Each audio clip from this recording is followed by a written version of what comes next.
Updates at pinakahuling mga usapin sa mundo ng palakasan. Atin ang pakinggan dito sa Ang Pilipinas Ngayon. Magandang araw. Narito na po ang sports balita. Bigo na makapasok sa finals si Filipino boxer Nesty Petesio pagkatapos matalo via split decision kay Julia Seremeta ng Poland sa women's 57 kg semifinals sa 2024 Paris Olympics. Nakuha ng 32 anyos na si Petesio ang unang round, subalit ang mas matangkad at mas mahabang galamay ng 20 anyos na Polish fighter ay hindi hamak na mas nakalalamang sa laban. Susunod na mga kalaban ni Seremeta ay si Chinese Taipei Yung Ting Lin sa finals. Tinalo ni Lin si Esra Yildiz Karaman ng Turkiye sa semifinals. 4 na Pilipino na lamang ang natitira sa Paris Games, ang mga weightlifters na sina Vanessa Sarno at Elrin Ando at golfers Doti Ardina at Bianca Pagdanganan. Samantala, inanunsyo ni Filipino Olympian at pole vaulter EJ Obiena na inimbitahan niya ang mga magagaling na pole vaulter sa buong mundo na lumahok sa isang kompetisyon na gaganapin sa Pilipinas. Ayon kay Obiena, nakarehistro daw ang event sa World of Athletics at gaganapin ito sa Setyembre 20 sa Ayala Triangle Gardens sa Makati. Sinabi ni Obiena na si Paris bronze medalist Emmanuel Karalis ng Greece ay mukhang pupunta at sigurado ang paglahok ni Huang Bokai ng China. Inimbitahan din ni Obiena si Paris gold medalist at world record holder Mondo Duplantis at Oleg Zernikel ng Germany. Updates at pinakahuling mga usapin sa mundo ng palakasan. Atin ang pakinggan dito sa Ang Pilipinas Ngayon. At balitang Paris muli. Maagang lumabas sa kompetisyon si Filipino weightlifter John Siniza sa men's 61 kg division sa 2024 Paris Olympics. Pagkalipas subukang mabuhat sa snatch ang 125 kg ng 3 beses, ay hindi na nabuhat ng 26 anyos na Siniza kaya't minarkahan siya ng did not finish o DNF.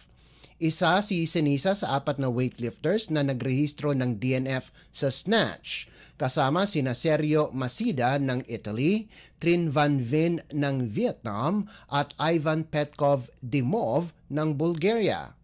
Samantala, inamin naman ni Siniza na may injury siya sa balikat kaya't hindi niya napilit buhatin ang 125 kg sa snatch. Ang personal best ni Siniza sa snatch ay nasa 131 kilograms. Binabaan ang timbang ani Siniza dahil hindi niya kinaya ang mataas na timbang sa warm-up. Inamin ni Siniza na hindi siya kinabahan noong nasa entablado na siya. Ang kanyang iniisip ay baka lumala ang kanyang injury. Sa ngayon, nakatuon muna ang atensyon ni Siniza na magpagaling. Updates at pinakahuling mga usapin sa mundo ng palakasan. Atin ang pakinggan dito sa Ang Pilipinas Ngayon. Nakuha ng De La Salle University ang panalo laban sa University of Santo Tomas sa loob ng 4 na sets sa likuran ng mga bagong mukha ng mga players.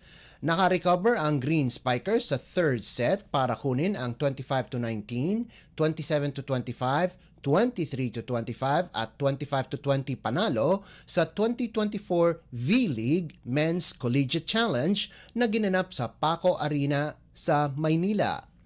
Nagpalitan sina Joshua Magalaman, Eugene Gloria, MJ Fortuna at Chris Hernandez para sa Lasal para magtapos ng malakas na laban sa Golden Spikers. Nagtapos si Magalaman ng may 13 puntos mula sa 9 na attacks, 3 blocks at 1 service ace, habang sina Gloria at Fortuna ay kapwa nakalikom ng 12 puntos bawat isa.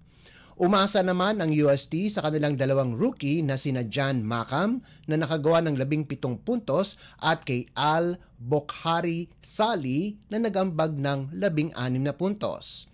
Susubukan ng Green Spikers na makuha ang kanilang ikatlong sunod-sunod na panalo laban sa Emilio Aguinaldo College sa Agosto 14 habang susubukang makabangon ng Golden Spikers laban sa National University Bulldogs itong darating na linggo.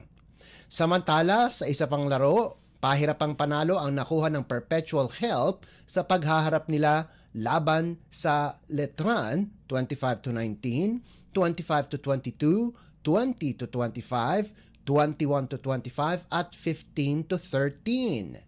Pinangunahan ni Kobe Tabuga ang Perpetual sa nalikom nitong 23 puntos habang nagdagdag si Hezron Manaloto ng 13 puntos para makabangon ang Altas mula sa 4 na set na pagkatalo laban sa reigning UAAP champion National University Bulldogs. Nakagawa naman ng 24 na puntos si John Bautista sa panig ng Knights habang nagambag ng 21 puntos si Vince Himzon. Makakatapat ng Altas ang FEU Tamaraw sa Agosto 14 habang susubukang makuha ng Knights ang kanilang unang panalo sa torneo laban sa Ateneo Blue Eagles itong darating na linggo. Updates at pinakahuling mga usapin sa mundo ng palakasan. Atin ang pakinggan dito sa Ang Pilipinas Ngayon.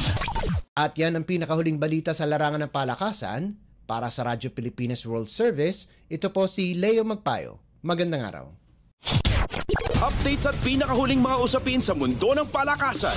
Atin ang pakinggan dito sa Ang Pilipinas Ngayon.